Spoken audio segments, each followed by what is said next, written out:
His name may not be mentioned amongst some of his counterparts, but his story is phenomenal. Howard Max Reinhardt was born on March 16, 1885, into a world just beginning to dream of flight, before the age of powered aviation had even taken off.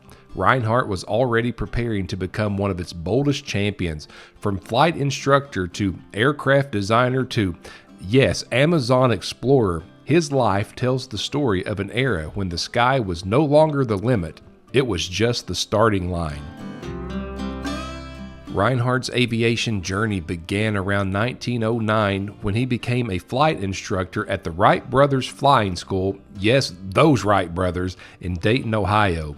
As one of the first generation of Americans to ever teach powered flight, he was working directly under the shadow and guidance of the men who invented it.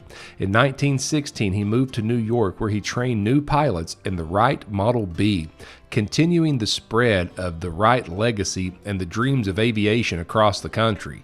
But now Reinhardt, he wasn't content with merely flying. He had a mind tuned to engineering and a vision that extended well beyond the cockpit. He was instrumental in the formation of the Dayton Wright Company, convincing influential industrialists like Edward Deeds and Charles Kettering to see the potential in aircraft manufacturing. During World War I, Reinhardt served as an engineer and test pilot, overseeing the production of the de Havilland DH-4, the only American-built combat aircraft to see action in the war. Reinhardt's most groundbreaking contribution to aviation came in 1920 when he designed and flew the Dayton Wright RB-1 racer. The RB-1 was a marvel of innovation, a sleek monoplane that featured retractable landing gear, movable flaps, and a cantilever wing, all concepts far ahead of their time. It was one of the first aircraft to embrace the idea of aerodynamic efficiency over biplane stability, and Reinhardt became the first person to pilot such a revolutionary machine.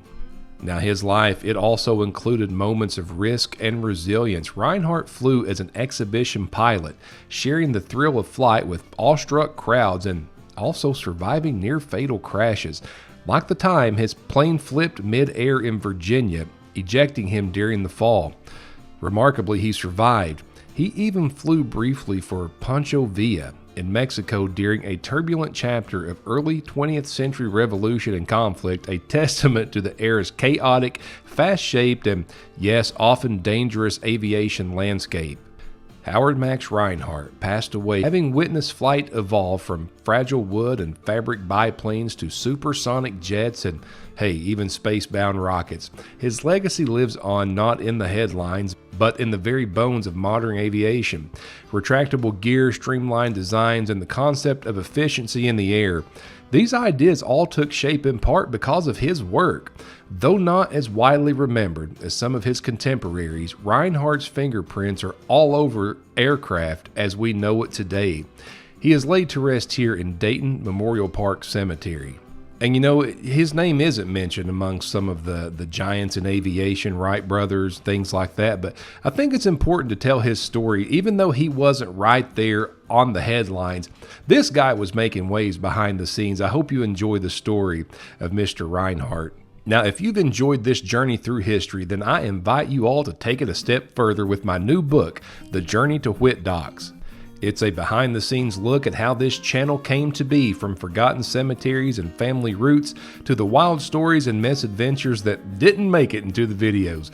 Whether you've been with me since the beginning or just found the channel today, this book is my way of saying thank you and sharing the full story. It will be available soon. I really and truly appreciate you all watching and being a part of this Whit Docks community. I mean, we are like 6 years strong into this, and you know that we're growing. I mean, we are a growing community. I really love the videos that we do and having you all along with me. And you know, I've said this many times, I had no idea when I started this channel that people out there, anyone else, even enjoyed this kind of stuff. So I'm glad that we all found each other. I hope you all will enjoy the book, and it will be available soon. I'll have more details coming soon on here and on my other social accounts as well. So thank you all for watching, and thanks for sharing the story of Mr. Reinhardt. I truly appreciate it. Once again, from Dayton Memorial Park in Dayton, Ohio, I will see you again soon.